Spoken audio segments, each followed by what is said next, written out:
আমাদের যে চাইনিজ হসপিটালটা নির্মাণের কথা আছে এখানে, এই হসপিটালটাকে ঘিরে একটা হেলথ সিটি, সর্বাধুনিক হেলথ সিটি গড়ার পরিকল্পনা আমাদের প্রধান উপদেষ্টার আছে।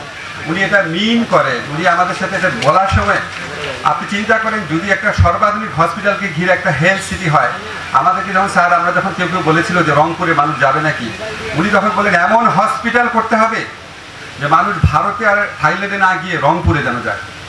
আবু সাঈদের স্মৃতির প্রতি যদি সম্মান জানাতে হয় তাহলে কিন্তু পরিবেশের জন্য কাজ করতে হবে, এটাও একটা বড় উপায়। আমি বড় তাকে কতগুলো কথা বললাম, আরেকটা কথা বলিনি। আপনাদের শ্যামা সুন্দরী নদী বলেন বা খাল বলেন, আমাদের মন্ত্রণালয়ের সীমিত স্বার্থের মধ্যে আমরা 14 কোটি টাকা বরাদ্দ দিয়েছি। এইখানে আমরা খননটা করে ফেলবো।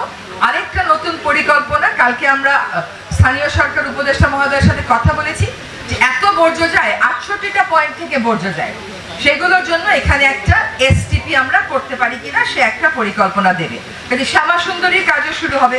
গতবার ফেব্রুয়ারিতে এসেছিলাম, তখন বলেছিলেন যে আপা 45 কিলোমিটার নদী বেশি ভাঙ্গে প্রকল্প দেন। সেই প্রকল্প এসেছে নাকি আসে নাই?